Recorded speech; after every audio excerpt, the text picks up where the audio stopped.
Waalaikumsalam warahmatullahi wabarakatuh.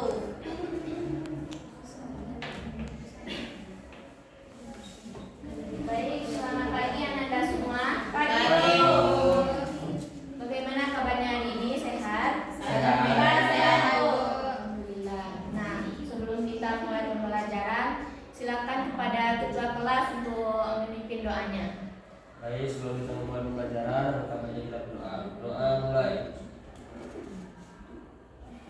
Doa selesai. Oke, baik, selanjutnya Ibu akan ngecek kehadiran Anda terlebih dahulu. Apakah ada di antara teman-teman Anda yang tidak hadir pada hari ini? Hadir semua. Alhamdulillah.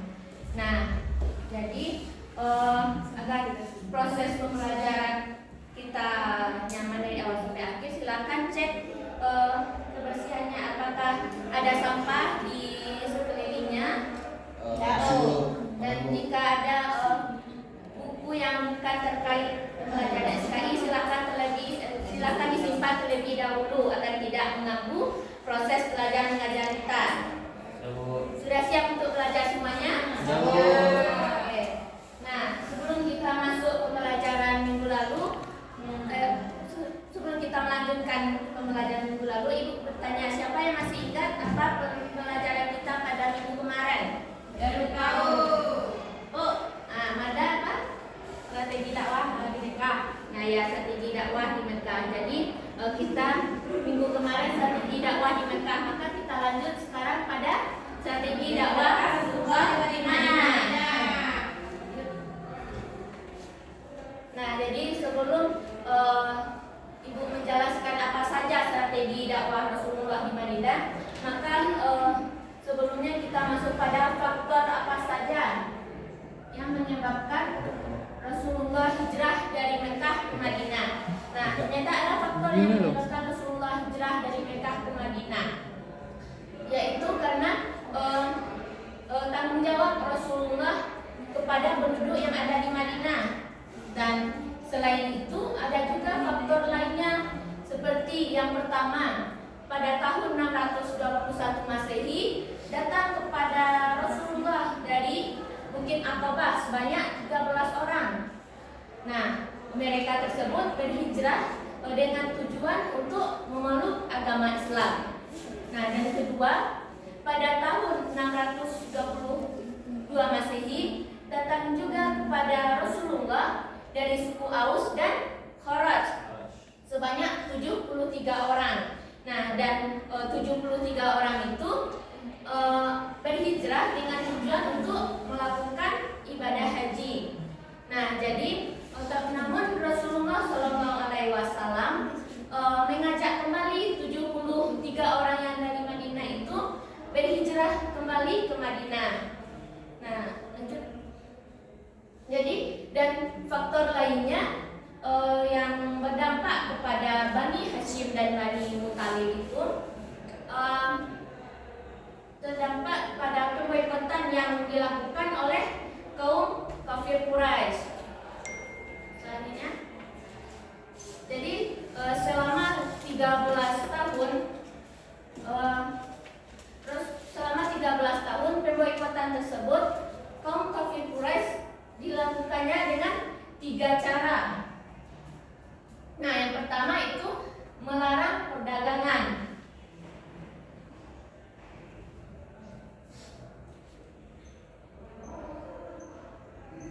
Jadi melarang setiap perdagangan dan bisnis dengan pendukung Nabi Muhammad SAW.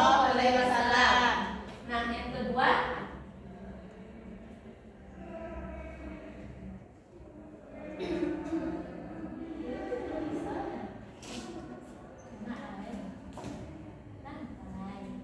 tidak seorang pun yang berhak mengadakan ikatan perkawinan dengan orang Muslim. Nah, dan yang ketiga yaitu melarang keras bergaul dengan kaum muslimin. Nah, jadi ketika sampai di Madinah itu, Rasulullah dan kaum muhajirin berasal dari mana? Mekah atau Madinah?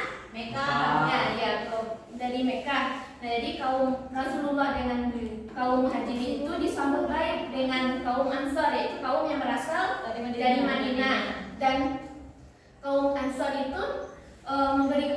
perayaan dan atas tanda datangnya Rasulullah bersama kaum muhajirin dengan membacakan syairan. Nah, jadi kenapa kita penting mempelajari strategi dakwah Rasulullah di Madinah? Agar kita bisa mencontohkan keteladanan yang dilakukan Rasulullah, seperti salah satunya yaitu mewujudkan membentuk tali silaturahmi dan persaudaraan yang baik sesuai dengan ajaran Rasulullah. Jadi tujuan kita belajar strategi ini, Ibu harap Anda mampu meyakini kebenaran dakwah Rasulullah di Madinah. Kemudian Anda mampu menunjukkan sikap ukhuwah persaudaraan dari strategi dakwah Rasulullah di Madinah, dan kemudian Anda mampu menganalisis apa saja strategi dakwah Rasulullah di Madinah. Nah, setelah itu kita bahas strategi yang dilakukan Rasulullah di Madinah. Yang pertama yaitu Rasulullah sampai di Madinah membangun masjid. Masjid apa yang dilakukan Rasulullah? Masjid Nabawi. Nah, jadi masjid ini bukan hanya sekedar untuk tempat beribadah saja, tetapi bisa tempat untuk berpendidikan dan tempat musyawarah. Nah, selanjutnya Rasulullah menciptakan ukhuwah Islamiyah, yang mana kaum muhajirin dan kaum ansar ini sangat erat terjalinnya hubungan persaudaraan, dan bahkan tidak sedikit pun di antara mereka yang melakukan pernikahan. Nah, dan selanjutnya Rasulullah menjalin hubungan dengan non-muslim. Jadi Rasulullah tidak mengikat dan tidak memaksa kepada kaum non-muslim untuk memeluk agama Islam. Nah, jadi dengan terciptanya kesepakatan tersebut, maka hubungan non-muslim dengan muslim erat persaudaraannya dan bisa melakukan kerjasama yang baik antara kaum muslim dan kaum non-muslim. Nah, sampai sini ada yang dipertanyakan? Selanjutnya Ibu membuat kelompok, di mana Ibu menyebutkan ketua kelompok saja, anggotanya silahkan Anda cari. Ketua kelompok pertama yaitu Fitri Yunia, ketua kelompok kedua Winda Gusdine, dan yang ketiga itu Pramita. Nah, jadi kelompok pertama itu Ananda mencari, kan tadi kita sudah membahas 73 orang penduduk dari Madinah. Nah, Ananda cari siapa 73 orang penduduk Madinah untuk mengunjungi Nabi dan meminta beliau agar pindah ke Madinah. Apakah sudah paham?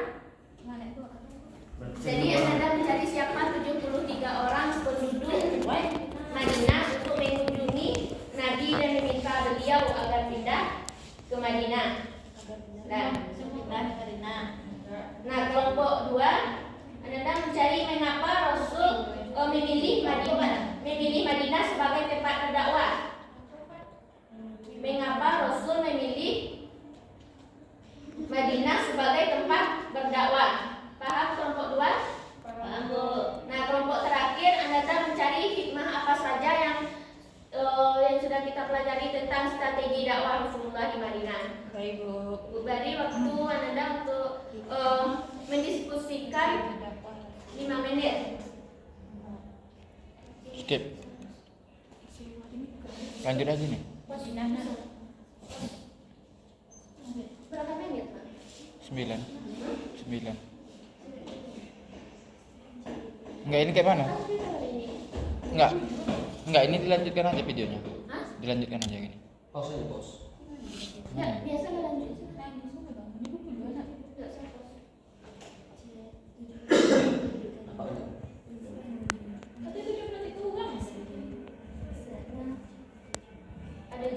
jamunya satu.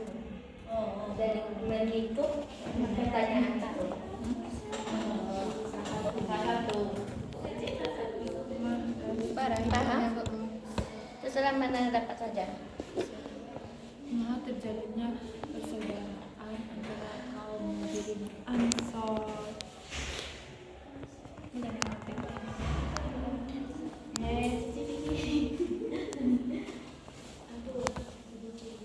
paham?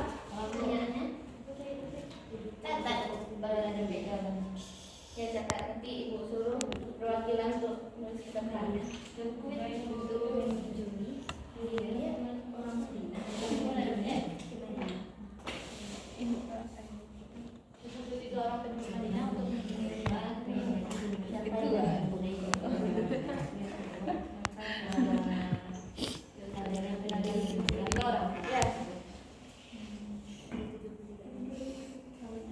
Anggota. Ketua pemerintahan. Apa lagi kan? Cie.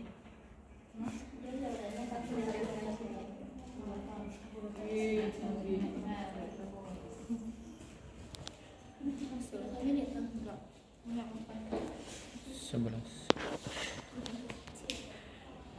nggak boleh lala. Ya.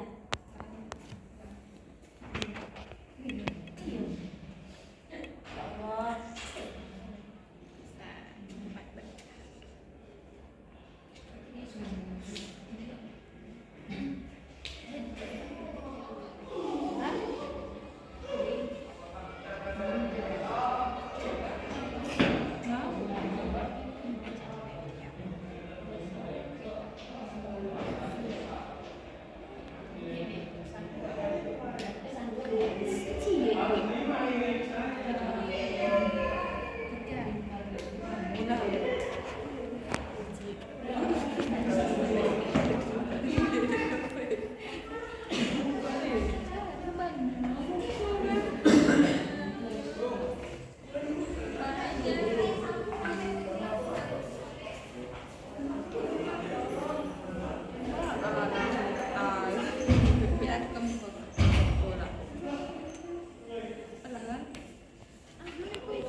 Apakah sudah diskusinya? Sudah.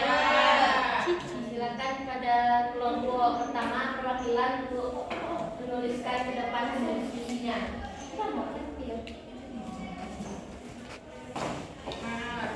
Satu saja Pak tulisnya.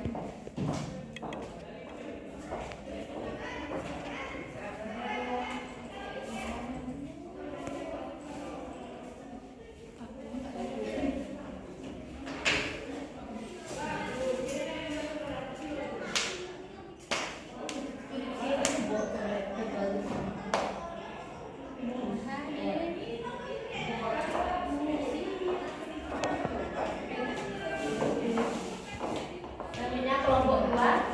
Perwakilannya tidak.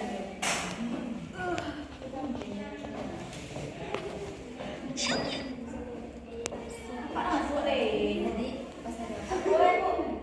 Alasan Bu ya? Ya, nulis di Madinah sore di bawah.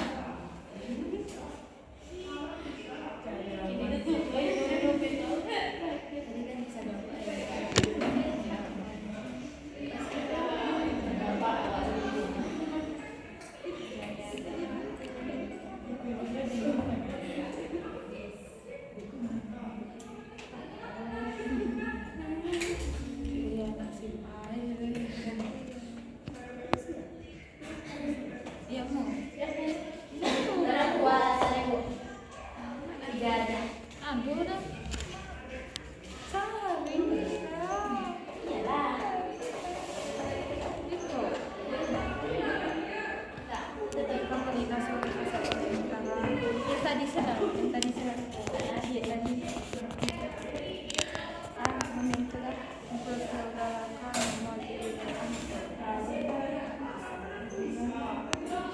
terjalin persaudaraan antara kaum Muhajirin. Berarti aku bahas najis biasanya. Bahas najis lagi. Najis apa? Mikro. Ya. Mana? Tapi itu Tapi yang dari awal lah. iya dari awal kan. Abang tuh mandi. Hah? Mandi ya, mandi. Mana ada manja? Kayak. Oh, najis apa? Besar kecil.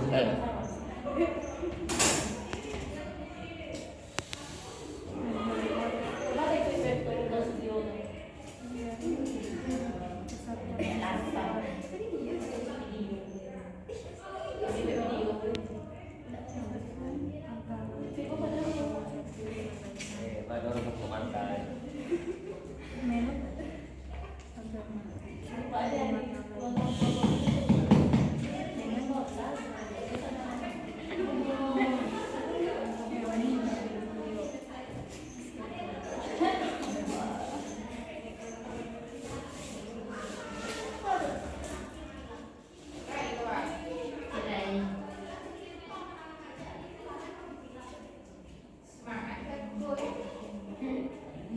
Kira ada pepak pada saya. Inilah,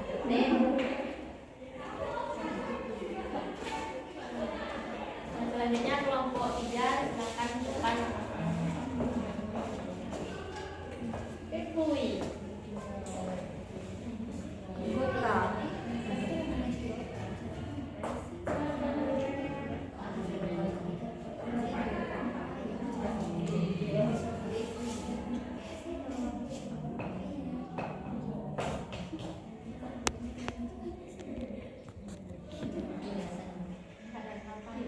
Berarti besok satu aja ujian kan?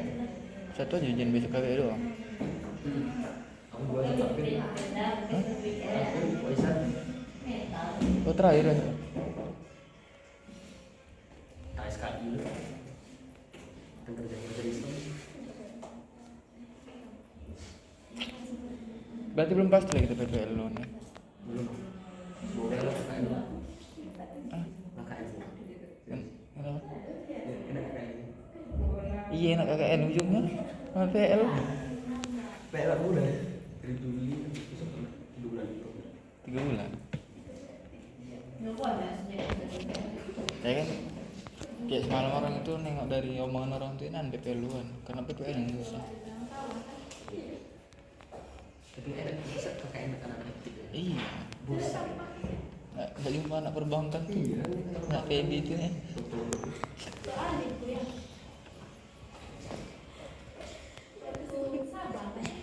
18 menit. 18.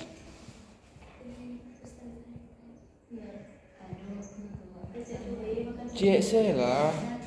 Pep.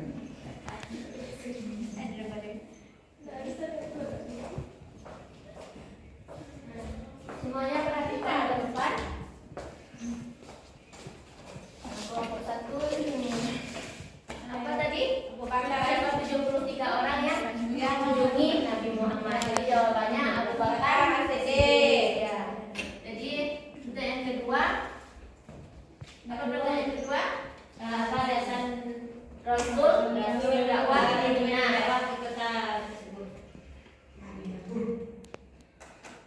Nah, jadi selain dari ini juga ada seperti 73 orang berkaitan dengan pertanyaan pertama. 73 orang ini mengunjungi Nabi untuk meminta kepada Nabi berdakwah ke Madinah karena menurut mereka masyarakat di Mekah ini bermusuhan dengan Nabi.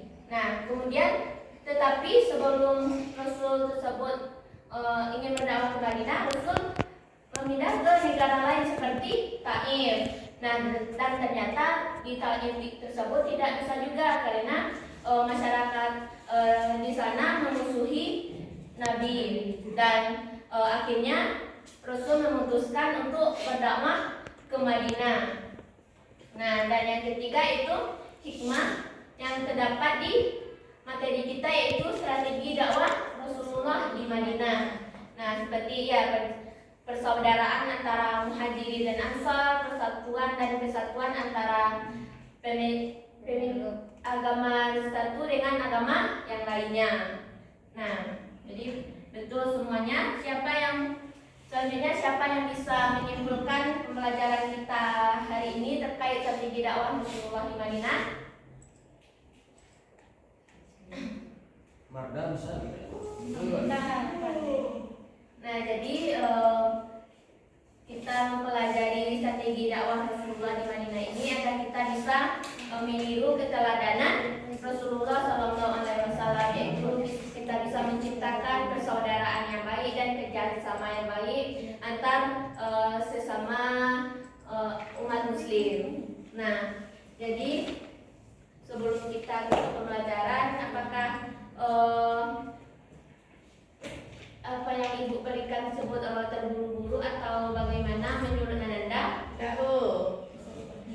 Nah, jadi Ananda pada minggu selanjutnya Ibu harap Ananda lebih aktif lagi dari minggu sekarang. Semoga materi yang Ibu sampaikan bisa Ananda pahami. Nah, selanjutnya Ananda silakan pelajari materi untuk kita pelajari pada minggu selanjutnya, itu tentang respon dakwah Rasulullah di Madinah.